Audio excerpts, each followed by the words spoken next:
problem right now with parts. Yeah, they've gone up, Well, on warranty. and people complaining about whatever, but it's like, I can't give it to you for free, I can't, they want you to fudge your numbers, they're like, I can't. We've been having warranty repair problems. Really? Getting parts. No, you hadn't said anything about that, just the price Oh, hikes. getting the parts? Are they coming in? Warranty. Yeah, if it's a non-warranty, I would get it. Warranty. It's weird.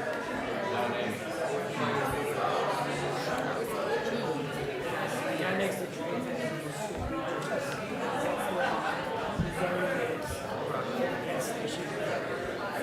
I ran off and forgot my notebook. I had all highlighted and flagged. I'm like, well, I guess I don't need it then. Uh-oh. Well, maybe she wasn't going to be here, but she is.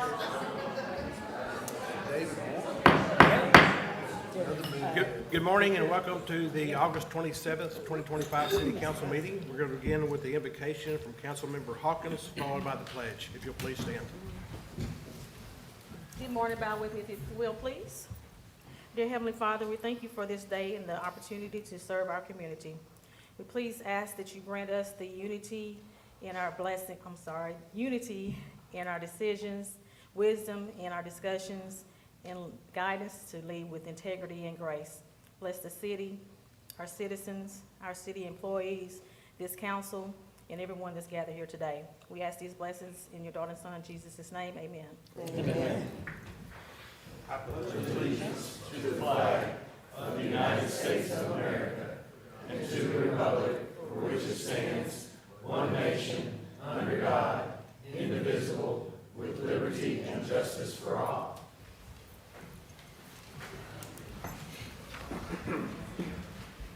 All right, we're going to begin with the minutes from July the 9th, 2025.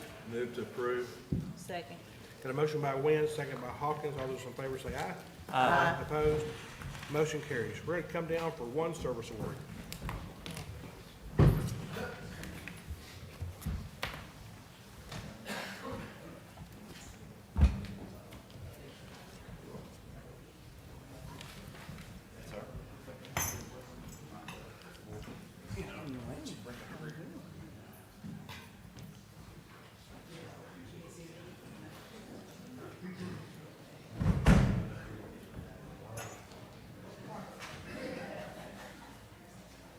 All right, we have one service award today.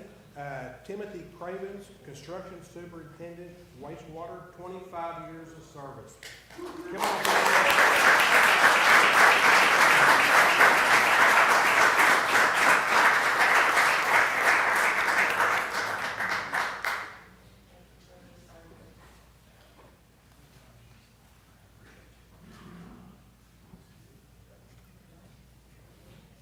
You want to give a speech?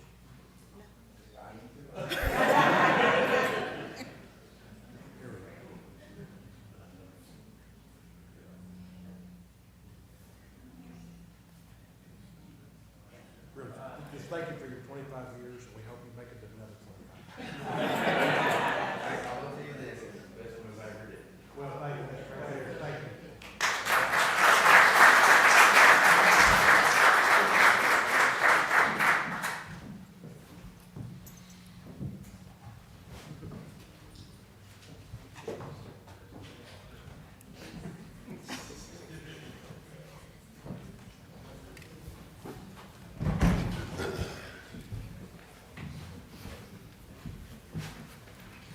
All right, zoning, Z1. Good morning, Mayor and Council. Good morning. The first item we have is a zone change request from Agricultural District to PMF, Planned Multifamily District. This is to allow for the development of townhomes on this property. This is at Crow Road and Oak Hill Boulevard, as you see here. Surrounding properties to the east are currently agriculturally zoned and commercial, and then to the south was recently rezoned to commercial use. To the west is also planned multifamily with a similar type development, and then to the north there is some residential, one of which there in orange or brown is the a similar type development as well for townhomes. This request would amend the future land use guide to townhome or townhouse garden apartment. The applicant has submitted a site plan, as you see here, which is in 2 phases. The applicant plans to develop 126 attached townhomes at a density of 5.4 units per acre. There is water detention areas and a kind of a water feature through the middle of the property, which provides open space for the residents. Each unit will be on an individual lot, and so they can be owner occupied, but they will be attached units. Some of them are or 4 attached units, some are 2, so there's a range within the development. The development will have access on both Crow Road and Oak Hill Boulevard in the future. Of the notices that were sent out to the neighbors within 200 feet, 2 were returned in, or 1 was returned in favor, 2 were returned in opposition, as you see there in red. The protest calculation was 1.25%. The concern was with additional traffic within the area if this property were to be developed. As such, the 2 properties to the north that were in opposition are in a similar type development as what's being proposed here. The planning commission by a 7-0 vote recommended approval of this request. Any questions for Kyle? Move to approve. Second. Got a motion by Hawkins, second by Wynn. Any further discussion? All those in favor say aye. Aye. Opposed? Motion carries. Z2. This is a request for a closure of alley right-of-way. This is off Glenwood Boulevard, North Glenwood.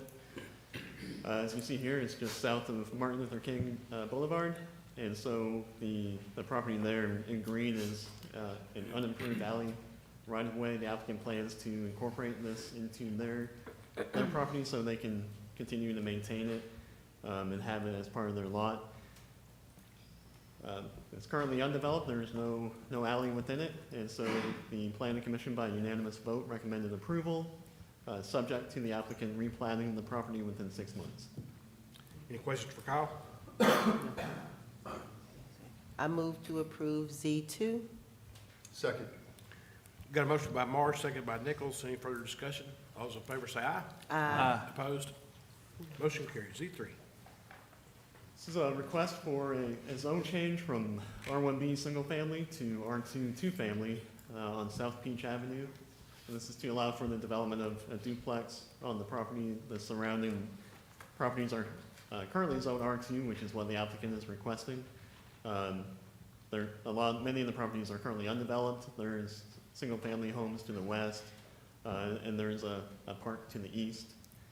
This request would amend the future land use guide to single family and single family attached. You see here it's at the corner of Peach and Jackson Street. And again, the applicant plans to develop a duplex on the property, which will also add, I guess, 1 additional unit to the housing inventory within the north end, which is recommended by the comprehensive plan. Of the notices that were sent out, none were returned in favor or in opposition to this request, and the planning commission recommends approval. Any questions or comments for Kyle? Move to approve. Second. Got a motion by Hawkins, second by Curtis. Any further discussion? All those in favor say aye. Aye. Opposed? Motion carries. Z4. The next 3 items are really involved in the same development, but I'll go through one each, or one individually. And so the first request here is a request for a final site plan for this property here on West Cumberland Road. It's within the future Parkside development, just at the southwest corner of Cumberland and South Broadway. The applicant plans to establish a site plan to allow for a wholesale retail store here. I do have a site plan, as you see right there. And so this request is to approve this layout for the the property is currently zoned PMXD1 and was zoned that way back in 2019. The site plan does incorporate the required 15-foot undisturbed green belt along Cumberland Road, and so it's incorporated into this development. They actually have more of that area being saved for green space on the north side.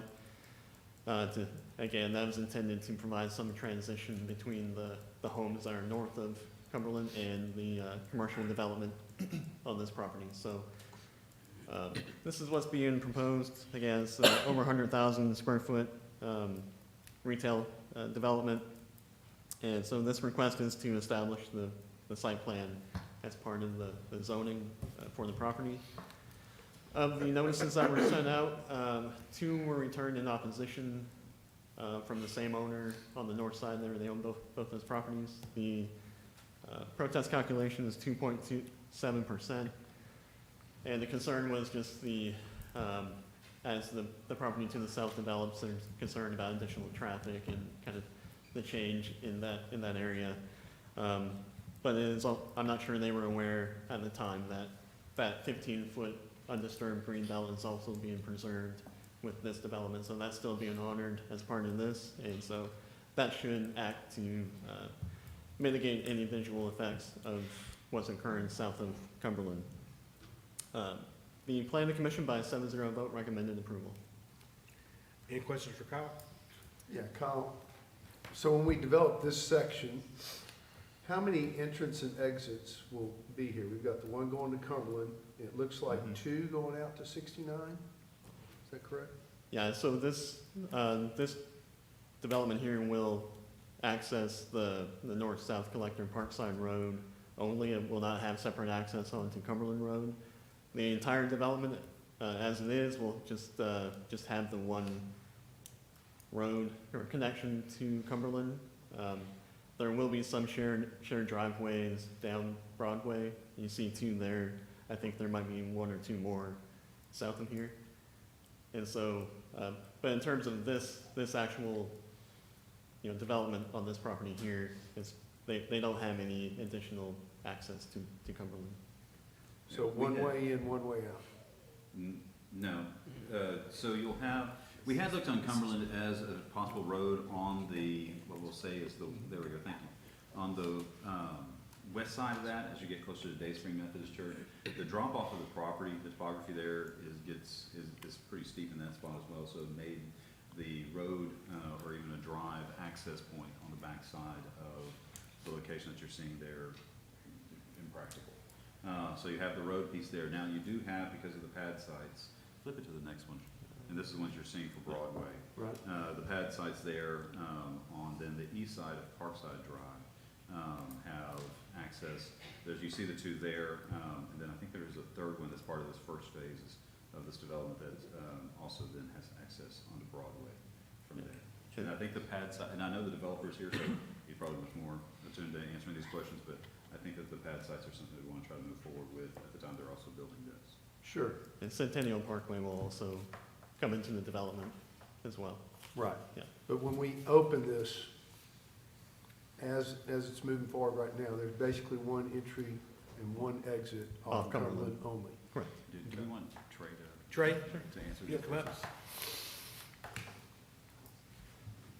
Hello, my name is Trey Brewer, 1350 Dominion Plaza. I'm the Vice President of Real Estate at the Tenneco Group.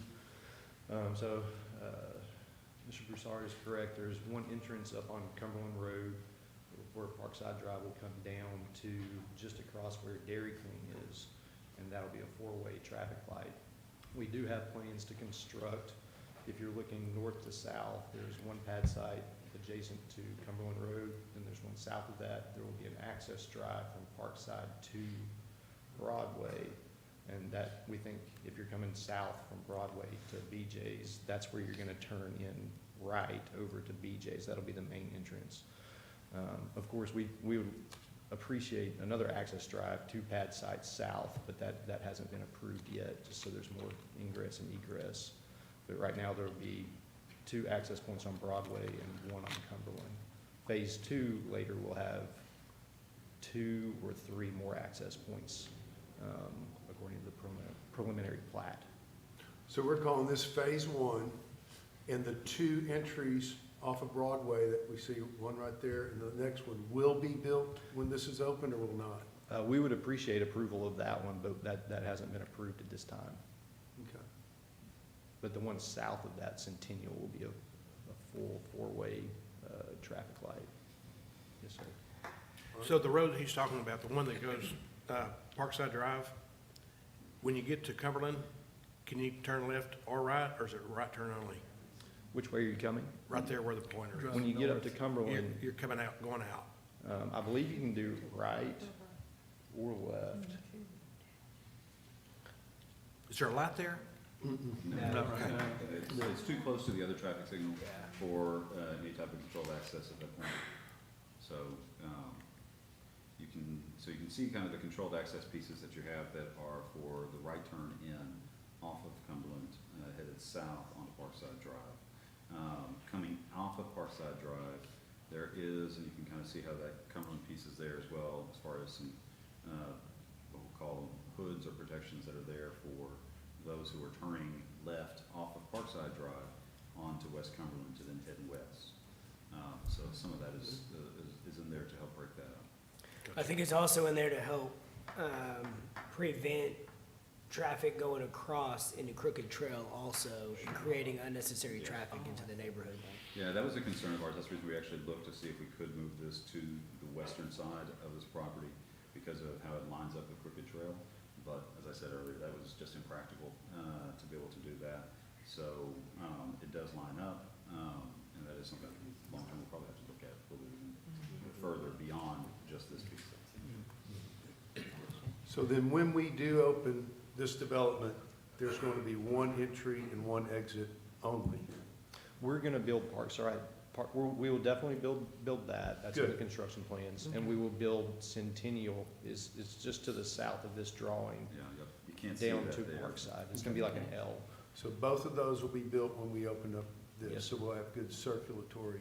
Yes, sir. Okay, good, thank I, you. I got a question. Out of curiosity, how many parking spaces will this hold? So they're providing 439 40, okay, when 357 are required. required. So Okay. they're overparked. And so they'll be able to circulate pretty freely going in and out. I believe so. yeah. Yourself, okay, thank you.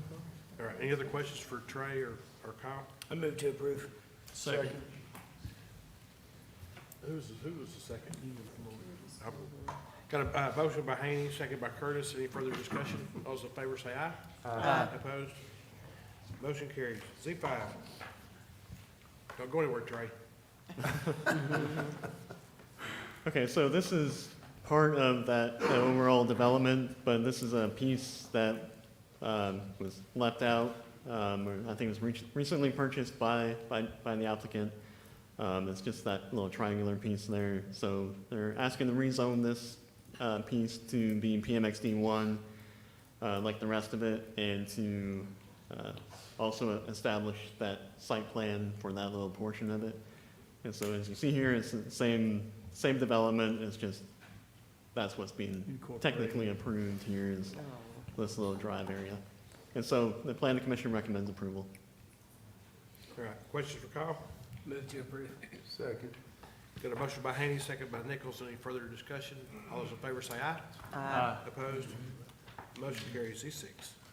All right, and this last piece, so with it being zone PMXD1, the Unified Development Code actually requires that any fuel stations have a special use permit approved. And I think that's because many mixed-use developments might be a little bit more residential than commercial. In this particular one, or this particular case, it is a commercial area, so it does make sense to allow a fuel station here under this PMXD, at least in this part of it. And so it's the same, again, same development as we've been talking about. We're really establishing the allowance for a fuel station to be on the property in this area here. So it's on the north side, there's just some stalls or kiosks for fueling.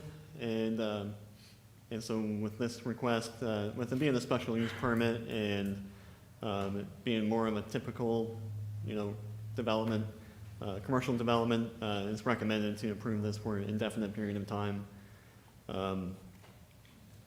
Plus, it's also subject to that site plan. And so the notices that were sent out, we did receive opposition again from the same owner for the same reasons, concerned about how the area will develop and how that impacts their property. But again, this special use permit does not affect that buffer that's required, and so it meets all the requirements of what was approved back in 2019.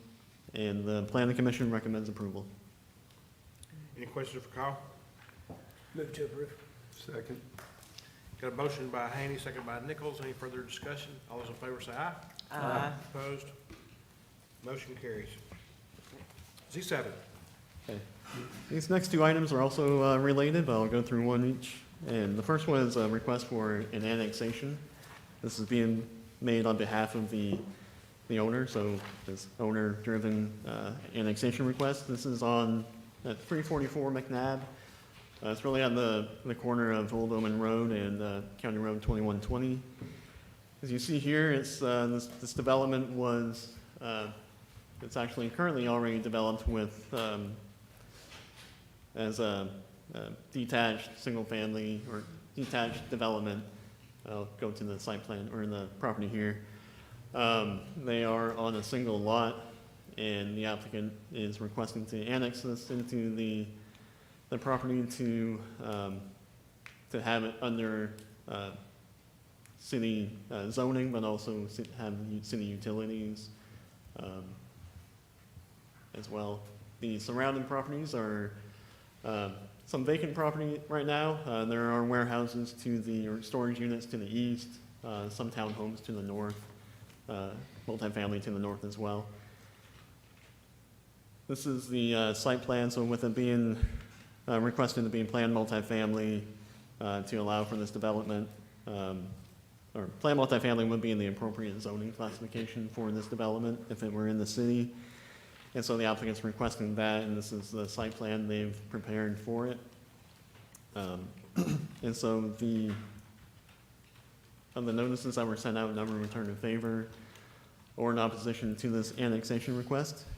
And the planning commission, by a 7-0 vote, recommended approval of the annexation, which establishes the new city limits, establishes the new boundary of City Council District Number 5. It also will authorize the city manager to sign a written agreement for the provisions of city services, which is required by the Texas Local Government Code. It will establish the future land use guide to reflect townhome, garden, and apartment. And then it will also establish the zoning as PMF, planned multifamily, subject to the site plan you see here. Any questions for Kyle? Yeah, Kyle, will McNabb Drive be brought into the city? It looks to me like it's just the western side of McNabb, but will we bring the whole street into the city limits? Any county road, or, yeah, the request would, or the annexation laws do require that any adjacent streets are also annexed Okay. as well. Good. I'll move to approve. Second.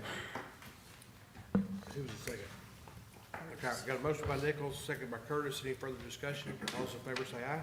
Aye. Opposed? Motion carries. Z8. So this next request is to rezone part of that property that is currently in the city limits from the R1A to the planned multifamily. Again, it's this little strip here that is actually in the city limits. And so the request here is to clean that up and to rezone that to match what was just annexed. As you see here, this is that strip that's actually inside the city limits that they will need to rezone the planned multifamily in accordance with this site plan, which essentially matches what they've already built. And so of the notices that were sent out, none were returned in favor or in opposition, and the planning commission recommends approval of the zone change from R1A to PMF. Any questions for Kyle? Move to approve. Second. Got a motion by Nichols, second by Wynn. Any further discussion? All those in favor say aye. Aye. Opposed? Motion carries. Thanks, Kyle. Thanks. H1, Mr. Broussard.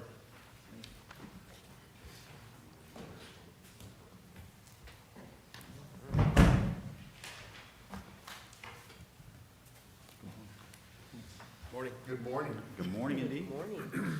Mayor Warren and City Council, this morning we are here for the next step in the annual budget adoption process.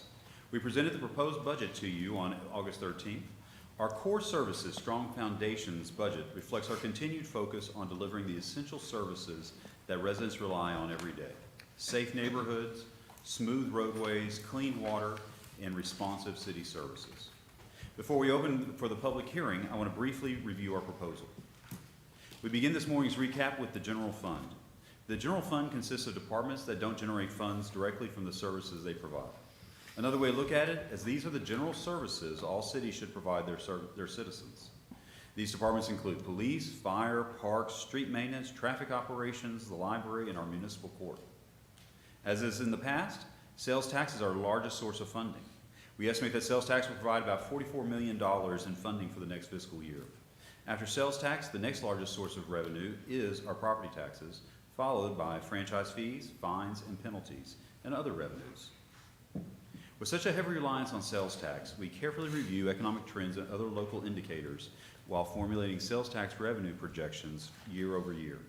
For fiscal year 2026, we estimate a 3% increase in our sales tax revenues. This is below the average growth of 4.75% from the last 3 years, and we believe this is an attainable object. The city of Tyler receives the maximum amount of sales tax it can by law. In the state of Texas, sales tax is capped at 8.25% of the purchase price on certain taxable items. Out of that, 6.25% goes to the state, and then the remaining 2% can be split among the local entities. In our local arrangement, the city of Tyler receives 1.5% of the sales tax. 1% of that is used for maintenance and operations. In November 1995, voters in Tyler elected to use the remaining 0.5% to fund capital projects and establish the half-cent sales tax board to oversee the expenditure of these funds. Now let's look at our property tax revenues. When it comes to calculating our property tax revenues each year, we have two different components we have to consider. The first piece of the equation is the value of the taxable property in the city of Tyler.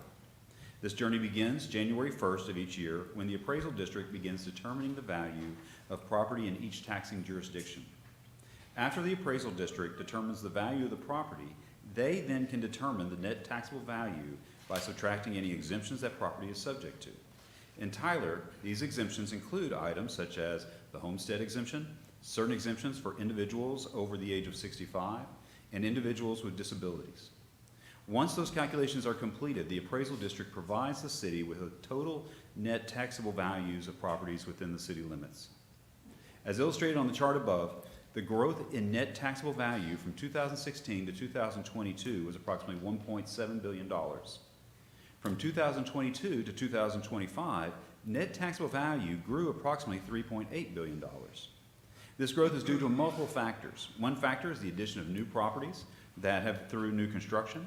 Over the past 3 years, Tyler has averaged adding approximately $225 million in value through new construction. Other factors include the standard value appreciation of property and demand. In the last few years, we've seen demand for property grow, and in return, the value of the existing property has grown due to the appreciation that demand generates. It's important to remember that changes in taxable values vary for each property. Your neighbor's value may differ significantly from your own. Because of these differences, the proposed tax rate will affect each property owner differently based on the average changes in appraised values. The property tax rate we are proposing for fiscal year 2026 is 23.6452 cents per $100 valuation. This is lower than the current rate of 24.0085 cents per valuation. While it is lower than the current rate, it is higher than the rate that would generate the same amount of revenue last year, or the no new revenue rate. The easiest way to illustrate this is by looking at the effect it would have on the average homestead in Tyler. Last year, our average homestead had a taxable value of $256,262. Due to factors we discussed just a minute ago, the average homestead value has a value this year of $274,111. With this increase in value in the property tax rate we are proposing, an owner with a house that has a taxable value equal to the average would see a $32.41 increase on their annual tax bill. With the proposed tax rate, Tyler continues to maintain the lowest tax rate for cities in Texas. The slide on the screen shows the tax rate for our benchmark cities in relation to our tax rate. One item to note, of all our benchmark cities, you can see they have two components to their tax rates. They have the standard maintenance and operations component, this portion of the tax rate that goes to operating the city and its services. And then they have an additional interest and sinking component that is part of their total tax rate. The interest and sinking component can only be used to pay off the outstanding debt obligations of these benchmark cities. Through fiscal responsibility and funding capital projects with cash through the half-cent sales tax, Tyler has been able to use every dollar it generates through property taxes to pay for the public safety and quality of life services that our citizens expect. You may be wondering where those general fund revenues go once they are collected. The illustration shown here provides a breakdown of where every dollar of revenue is used. Again, this is just the general fund and does not include any of our enterprise-funded services, such as utilities, solid waste, the airport, development services, etc. In the general fund, approximately 66 cents of every dollar goes towards funding our public safety departments. This pays salaries, benefits, equipment costs, and other items to ensure that we have the necessary people and tools to maintain Tyler's Place as one of the best places to live. The remaining 34 cents are split between departments such as the library, court, parks, streets, traffic, and internal services such as finance, organizational development, legal, and administration. Also, I should note that the members of City Council are volunteers and receive no compensation or benefits, despite what social media might state. This funding allows us to continue programs such as the Axon Taser and body camera replacement for police, paying for the self-contained breathing apparatus systems for fire, removing dilapidated structures throughout the city, and removing dead trees from our parks before they pose a threat to the persons or property. It also allows us to maintain and upgrade items such as the kennels at our animal shelter, the facilities at our parks, and our street infrastructure. Moving away from the general fund, let's review our proposed changes to the utility bills for fiscal year 2026. We've held the line on most fees, including water, sewer, and solid waste rates. The only utility increase proposed in the 2026 budget is a $6.47 adjustment to the regulatory compliance fee to pay for debt related to federally mandated projects under the 2017 EPA consent decree. We've taken a different approach to how this increase will be added to the utility bills this year. We're planning to split the regulatory compliance fee into increased implementation into two components. The first phase of the increase will be effective on October 1st, 2025, and will increase the fee from $19.70 to $22.94. The second phase of the increase will begin January 1st and will increase the fee from $22.94 to $26.17. Included in the proposed fiscal year 2026 budget is $14.5 million in cash-funded water and wastewater capital improvements, an investment in the future reliability and safety of our system. Projects include service line replacements, water main improvements, upgrades at the Lake Palestine Water Treatment Plant, and continued work on the taste and odor improvements to address water quality. We will also plug unused wells per TCEQ requirements, extend service lines where needed, and fund the West Side Wastewater Treatment Plant rehabilitation project as part of a 15-year plan. To increase stormwater operation efficiency and prevent costly maintenance issues, we identified the need for new equipment and included the funds in our proposal. This includes upgrading a 1-yard concrete trailer to a 5-yard mini mixer concrete truck. This upgrade will save time and improve crew effectiveness in maintaining the storm sewer system. Additionally, we have proposed allocating $768,000 for capital projects in the budget, with approximately $500,000 of those dedicated to drainage and erosion repairs, and the remainder for structure flooding projects. These improvements ensure that maintenance problems are managed proactively. Finally, within the proposed budget, we are proposing the following fee changes related to the rental of city facilities. The first proposal is to implement a rental fee for the library's Taylor Auditorium to help recoup a portion of the cost associated with making this space available for public use.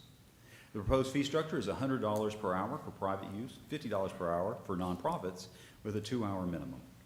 The second fee change proposal is related to the fees associated with rentals at the Rose Garden Center. As you can see on the slide in front of you, we're proposing various fee increases for rental of these facilities. These fee increases help offset the cost of running these facilities and reduce the impact on the tourism fund, which subsidizes these facilities. As per the budget and tax rate adoption schedule per state statutes, the council's only action to take today is conducting a public hearing. As a reminder, our second public hearing will take place at your next meeting on September 10th. After the hearing on September 10th, we will bring the tax rate and budget to the council for adoption. Thank you for the opportunity for this morning to go over the highlights and the proposed budget for fiscal year 2026. Thank you, Ed. Thank you. Are there any questions for the city manager before we go into a public hearing? I just want to ask him again, that non-paying thing that you mentioned. We just want to Yeah, pity. you've been here for 5 years, Councilman Wynn. I don't know if you thought your pay, we may have told you the paycheck got lost, but it's not I coming. check every day. Right. All right, at this point, we're going to open up a public hearing on the proposed fiscal year 2025-2026 annual budget and on the proposed property tax rate of .236452 per 100 of taxable property value. I don't have any cards on the computer up here. Is there anybody out there that wishes to come speak to this item? It's your shot, it's your chance. Going once. Forever holds your Peace. Well, they- So you have another public hearing. Do you want to come up? Come on. Come on.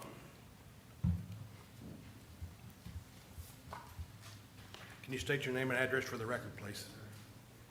My name is Tyler Brooks. I live at 17101 Pilot Drive. So I did have a question. It said like 23 cents per $100, but you were saying that like it's going to be an increase of around $30 per the average household? Is that? So yes, while the rate will be going down depending on what your valuations were. I understood that. Yes, yeah. yes, and so, the average household will see an annual increase of $32 for the next year. For the whole fiscal year? Yes, sir. Okay. I guess I'm not understanding the math because, so my property was evaluated at $727,000 this year. So per every $100 is a 23 cents increase? No, sir. The way the state of Texas has the tax rate piece, the rate component is, it depends on what your valuation last year was compared to your valuation that you got for this year. And then that difference, ultimately, you then multiply, you can look at the rates. Okay, so the delta is difference. multiplied by the 23 cents. Well, ultimately, you're gonna have to pay the taxes, and Keith might come help explain a little bit better. Well, you take your value, you do the division, any exemptions that you might get, you multiply that by that tax rate. Did your values go up or down as compared to past Well, years? I went and debated them, and we brought them down about $120,000 from what it was originally valued. So, number one, that was kind of crazy that it was overvalued by that much. Yeah.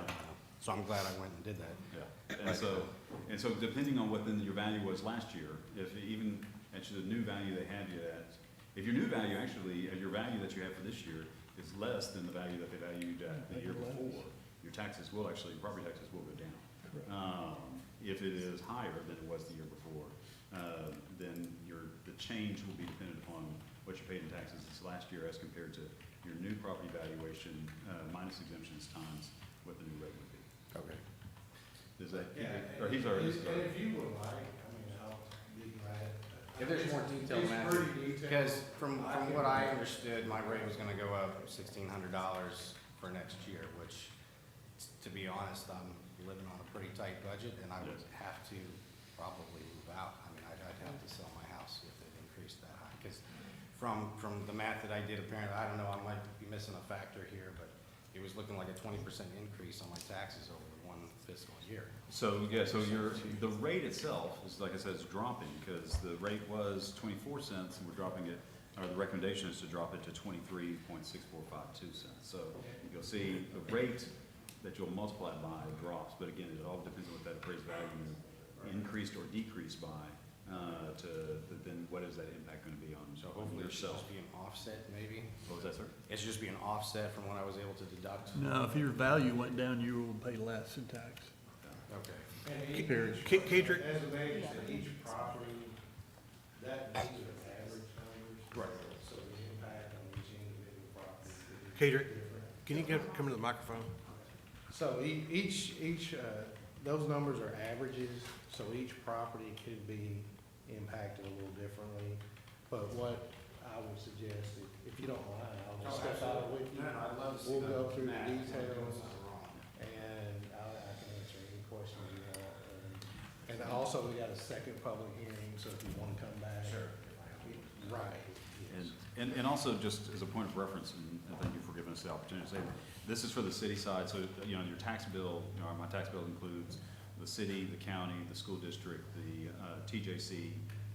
Some maybe parts of Tyler have different school districts, and so it will vary based upon, yeah, all those additional, you know, because, you know, the county, you know, they're working on their tax component, so that could change as well, and the school districts, you know, their tax levy changes as well, so you have all those different factors. For we can only speak to the city component, but yeah, we can help you with that piece. Right, no, I understand. Okay, thank you for Thank your you. time. I do applaud you for going out to the appraisal district and having a discussion with them over your value. I've done that every year, and we've been able to bring it down, which I understand there's lots of houses and buildings to appraise, but it was kind of surprising to see the Well, I large encourage everyone to do increase. that. Yeah, so. anyway, thank you for coming. Thank you for Thank you, speaking. Heather, did you have something different that you wanted to say? You were itching to go up there.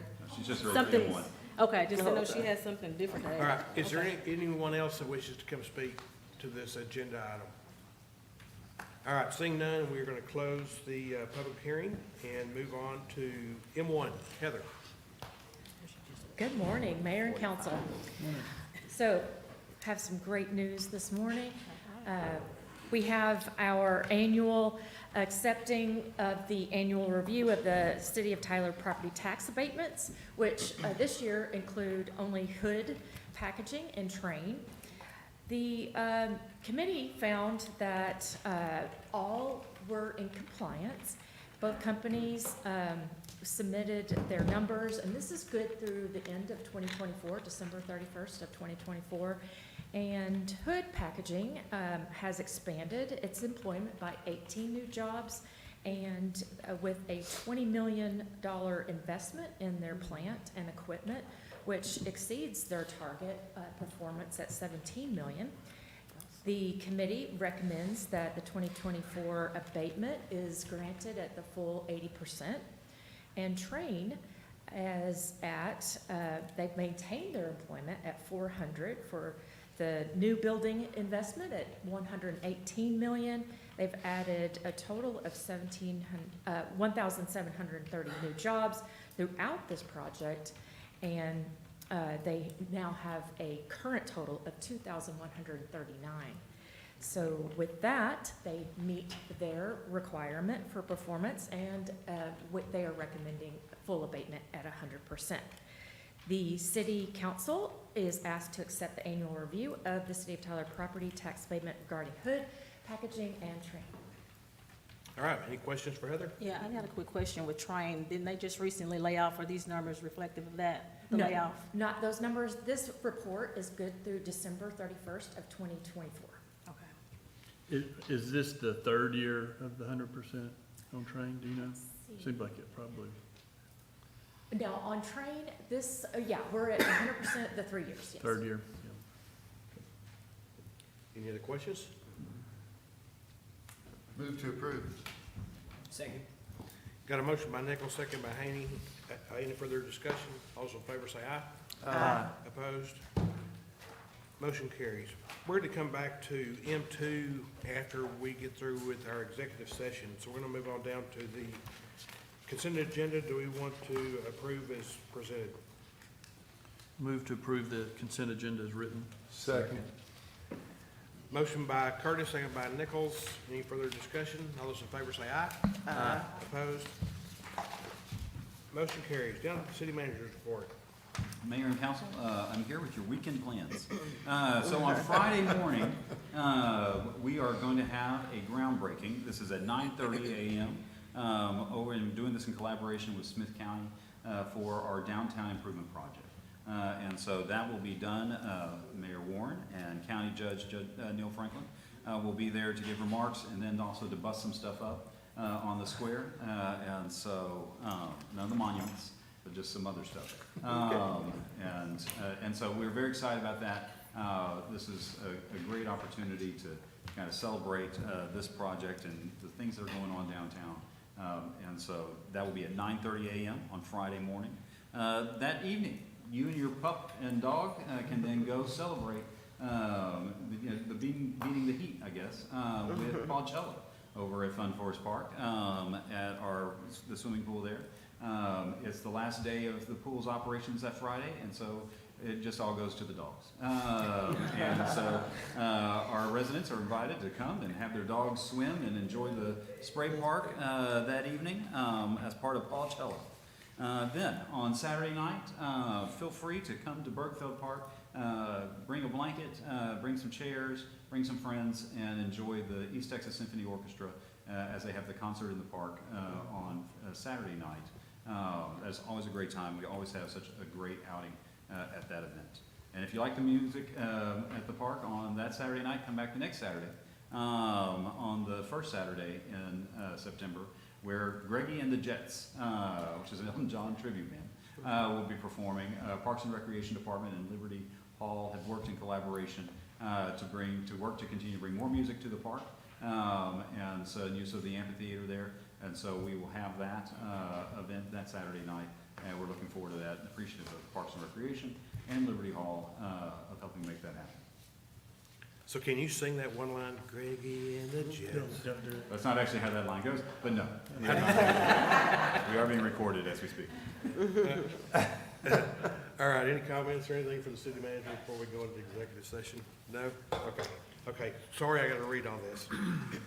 The city council may go into executive session regarding any item posted on the agenda as authorized by Title V, Chapter 551 of the Texas Government Code. Notice is hereby given that the city council may go into executive session in accordance with the following provision of the Government Code under Texas Government Code, Section 551.087, Economic Development, deliberation regarding the following: possible offer of financial or other incentive to Tyler Hotel Partners, LP, and consider financial and other information regarding the proposed development of a full-service hotel in downtown Tyler, Texas, with which the city is conducting economic development negotiations that could lead to a partnership in Tyler. Any final action by the city council will be taken in open session. So we're gonna go back to executive session, shouldn't be too long, and we'll be back. Hold tight. Okay.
doesn't even live in the city limits.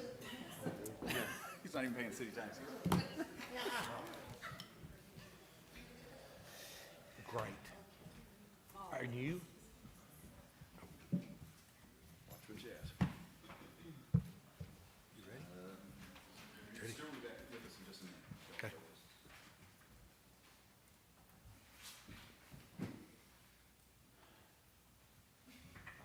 Has anybody seen Stuart? Yeah. He's over there. Raise his seat up. All right.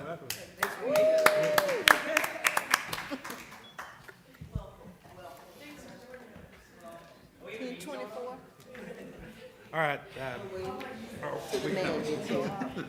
are we back on? Yeah, we've been All on. right. We are back from executive session, and we're now at this point going to go back to M2. Stephanie? Mayor, Council, just a quick presentation to go through this item today, and then I'll bring up Trent Petty, our consultant on the project. So just wanted to start out with Valencia Hotel Group and the how and the why. So really, we started talking with Valencia Group. We sent an email, really had the privilege of staying at some of their hotels and what their elevated brand offers. They have many destination hotels throughout the state and other states. And what I have here is just some of those locations: the Riverwalk, San Antonio, Arlington, Bryan College Station. So a big presence in Texas. Not only that, but they have a tremendous background in hospitality. And what they bring is a unique and fresh perspective to the hotel market. So after the email, we emailed them in August, 3 years ago to this month. We have been in this relationship. It moved rather quick at the beginning. We emailed them, they showed up for us a week later. We gave them a bus tour, drove around Tyler, showed them the new conference center, talked to them about what was going on downtown, and that's really led to this exciting partnership. And, again, just their elevated brand and what they bring. And I think one of the unique things that they have offered is they've done extensive research in our community, and the Blackstone Hotel was a high-end luxury hotel in Tyler, and they really want to bring back that brand in almost the same location it was located in downtown Tyler. So they've done a great job really looking at how can they connect to the community, and they do that in each community that they've been located in.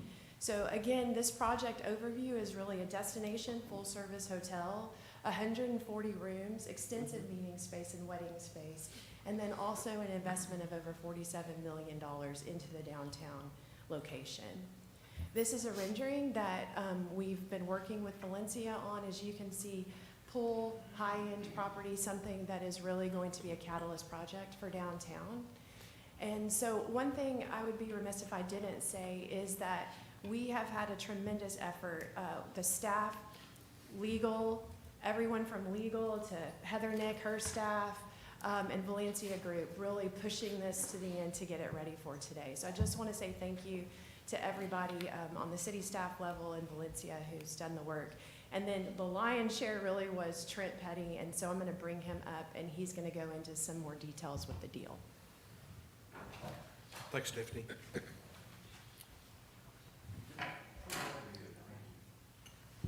Thank you, Stephanie. Mayor and Council, great to be with you this morning. Trent Petty, Petty & Associates. We are in North Richland Hills, Texas. I am a former city manager that has a passion for downtown, so this has been a very exciting project to be able to work on. It's been a pleasure working with the Valencia team and with your team. This is a great catalytic project for the city of Tyler. The Blackstone Hotel is going to represent an opportunity to really take a huge public statement toward a very empirical investment in downtown that will pay off decades and decades to come. These are difficult projects to get. Post-COVID, these kind of hotels do not come along every day. And when they do come along, it takes a lot of work to make one happen. But there's nothing more catalytic to a downtown than a first-class hotel like this project represents. It is one of those things that you really will work an entire career for when it works toward a downtown renovation, because all of our downtown infrastructure is suffering from age, right, in every community in Texas. it takes these kind of catalytic steps to be able to say, look, we want to invest in our region, in our city, in our community, but we know that downtown is the heart. And this gives us the opportunity to invest in that downtown in a way I think that is very empirically solid for the city of Tyler. What you have before you for the Blackstone summary, this investment is probably going to be closer to $50 million. The 47.7 represents the contingency reduction over their budget, but a $50 million investment in Tyler, 140 rooms, 5,700 square feet of meeting space, probably about 93,000 square feet total building area. About a 42-month maximum time frame. It's probably going to be closer to 36, but all these agreements provide for a little bit of a hedge in case there's slowdowns of any kind. On the city side, this is a partnership that will involve not only the city of Tyler, who by far is the most important investor in this project, but also Smith County has indicated a very interest in bringing this on their agenda to consider it as support, as well as Tyler Junior College. And I've had the opportunity to meet with all of those entities and had great conversations with them. And I think subsequent to your meeting, there'll be meetings on their agenda for them to consider whether or not this is an investment that they'd like to look at too. So far, it looks very, very favorable. The reason that occurred is because this type of project requires a substantial amount of public investment. And this is not unique to Tyler. This happens all over the state. Again, post-COVID, it's very difficult to put these projects together.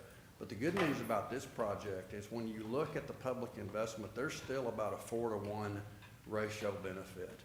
And that's kind of a magic number in this business. We want to be able to show about a 4-to-1 ratio. And this project does produce that. So when you look at the overall maximum payments on this project, there's 2 tiers. The goal is in 10 years to be able to assemble $11.4 million in total incentives. If for some reason we don't make that, and this is a 100% performance-based agreement.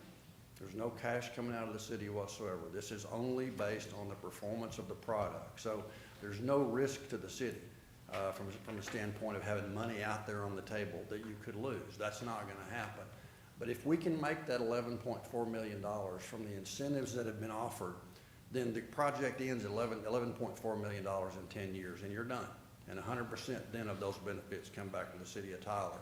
If we don't make that number, then we push up to a threshold of $12 million that will be in 11 years. But in either case, that is the maximum. So this is a 10 to 11 year investment in Tyler that will ultimately over 20 years give you a 4-to-1 ratio of return, which is a good project. That's a good return on investment. It's a responsible use of the public dollars. Stephanie, you want to go to the next one? When you look at the overall investment and cost, as I said, we're looking at an absolute maximum of $12 million, and that would include your property tax as well as hotel motel tax, sales tax, direct permit revenues, fee waivers. All the different variables that tie into this from the city of Tyler make up about 90% of the total incentive. And the reason for that is because the bulk of this incentive is made up of sales tax, and the bulk of that sales tax is coming from hotel motel tax. Whereas Tyler Junior College and Smith County, the only thing they have to offer is property tax. And so they're going to be considering 50% abatements of property taxes for 10 years under a Chapter 312 agreement to supplement what the city is doing in order to make these numbers work. As a risk protection, understand that any of the components of this agreement that are not met, absent force majeure, actually result in the project having to return the investment dollars to the city of Tyler. So there's a lot of clawbacks here that protect the city and protect the city's investment, but also reflect the partnership moving forward of how much this hotel is necessary for Tyler and the partnership necessary to make it happen. Okay, Stephanie. In terms of economic benefits, these numbers are probably low. These are always hedged down a little bit just to be safe, but probably a minimum of 60 full-time employment jobs. Payroll of $2 million, it's probably going to be closer to 3 by the time it's all said and done. But these give us a significant amount of multipliers that you can see on your slides. I know you have this, that are not just primary but secondary and tertiary benefits. And those benefits extend dramatically. This becomes about a $40 million overall benefit when you look at all of those secondary and tertiary economic benefits to the city of Tyler. So the numbers are there, the numbers make sense, it gives us a good opportunity to have a base on which a project like this can occur. Okay, Stephanie? Long-term revenue generation, you can see on the right, even though we're putting in $12 million, this produces about $17.7 million in assessed valuation. I think that number may be low as well. Anything that comes up in that number in terms of value increases the overall contribution and then whittles away quicker at the overall obligation. Stephanie, go back one more. There we go. All right. In terms of the estimated annual city property tax, about $400,000 over a 20-year post-incentive after the payment is all been made. This is an $8 million positive impact on the city and about a $12 million 30-year post-investment time frame. Okay?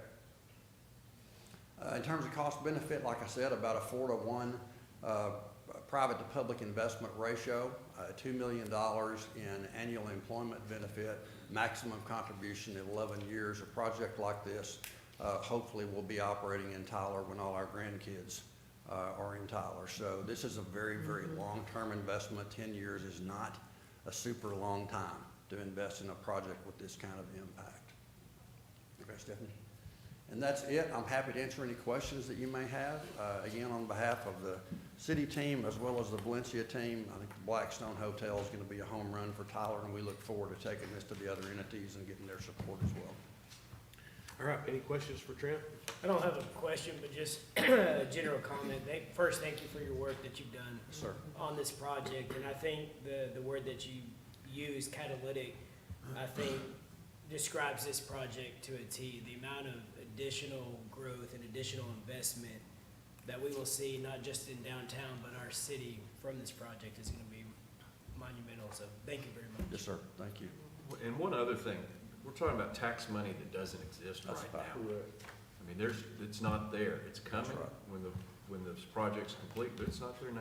That's exactly right. This is a 100% performance-based project. Without this, we're not going to make a penny. And so all of these dollars are there to the benefit of the community, no doubt. That's very admirable. But we're not just waiting on our grandkids. It'll happen in our lifetime. You bet. Or most of We're it. hoping the grandkids enjoy it as much as we get to enjoy it. But no, this project, maximum probably is about a 42-month construction time. More likely, it'll be significantly less than that, I know. You know, a project like this, once it's approved, they don't make any money until it's built. So there is significant motivation on their part to get this thing moving quickly, and we have to make sure that we put parameters in these agreements with force majeure and all the things that could delay a project. But they are as motivated as you are to get this project up and So running. we could see 25, where they begin in 25, 26? 26, more than 26, more likely. Depending on how long the permit processes take, we need to be able to get before the county and TJC, and hopefully, in their September meetings, we'll have the opportunity to ask for their support as well, formally. Thank But after that, we should be talking about hopefully getting construction permits moving 6 to 12 months and getting construction started. Thank you. You know, I'll make one comment, or maybe a couple. As Stephanie was alluding to, one of the first emails was August the 17th of 2022. So we are approaching that 3-year anniversary of our first contact to Valencia, asking them to come and consider Tyler as a place for a hotel. And in my time on council that started in 2014, I've been around a lot of developers, around a lot of different people that have great ideas, but sometimes the goal line moves and the asks are increased. And with the Valencia group, it's been a solid goal line where we've understood what they've wanted and they kind of understood what we have to offer. So it's been a relationship that has involved a lot of very serious conversations, but a lot of integrity and a lot of trust between the parties. And that's the kind of partner we want to have in what we're doing downtown with, you know, the groundbreaking on Friday, which will take several years. The timing of this is a project that'll be generational, not just the downtown project itself, but the addition of the hotel. So Yeah, I'll just say that the folks at Valencia have, and I've told y'all this before, I mean, a couple Christmases, they came to our house for dinner. And Doyle, the CEO, went to the restroom, and he came out of the restroom, and he was holding a napkin. And the napkin said, "Please leave by 9 p.m." And so he held that napkin up, and it was 8:45 p.m., and he goes, "Do I have to leave?" And I said, "Yes, you have to." So it's been a great relationship, and I know it'll be this way going forward. And so, I'll just stop there. So, any other comments or? I move to approve. Second. All right, we got a motion by Haney, second by Nichols. Any further discussion? All those in favor say aye. Aye. Opposed? Motion carries.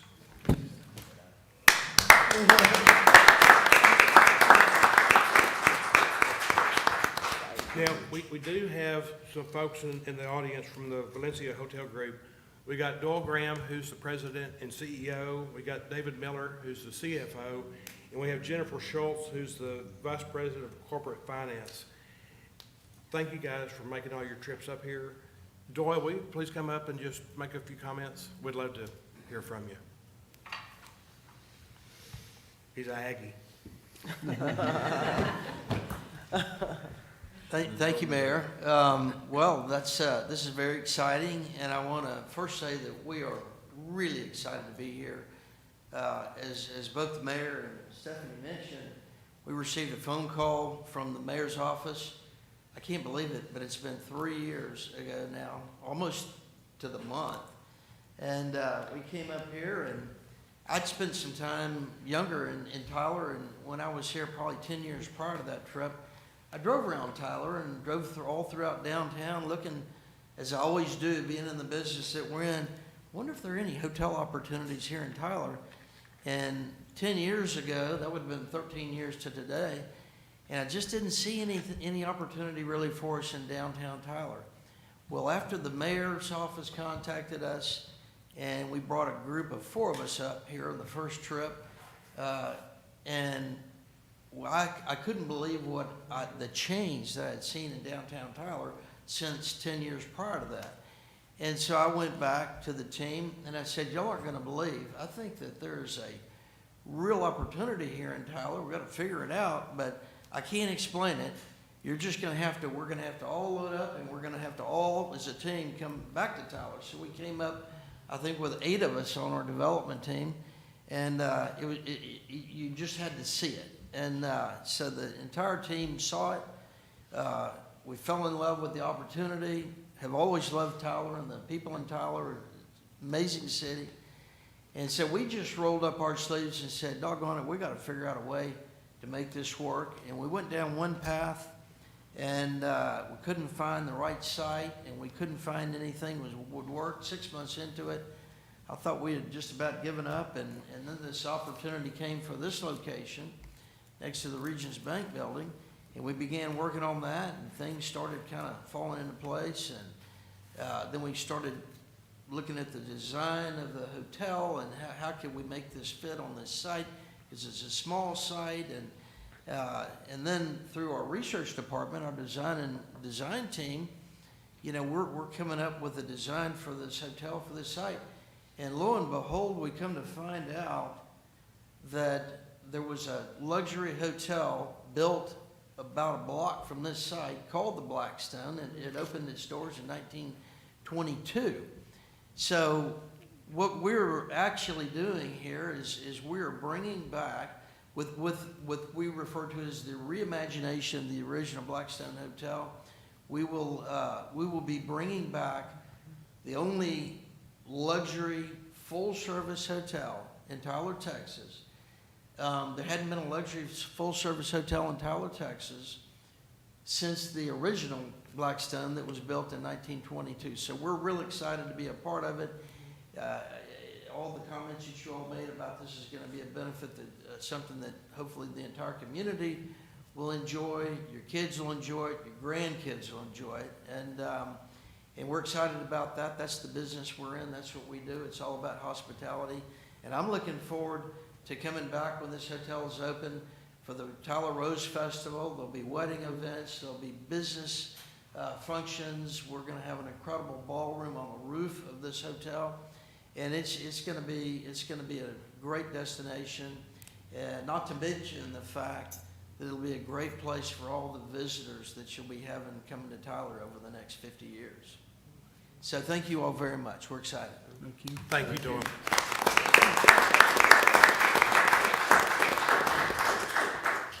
Well, exciting time in Tyler, Texas. I'll entertain a motion to adjourn. So moved. All right, we're adjourned.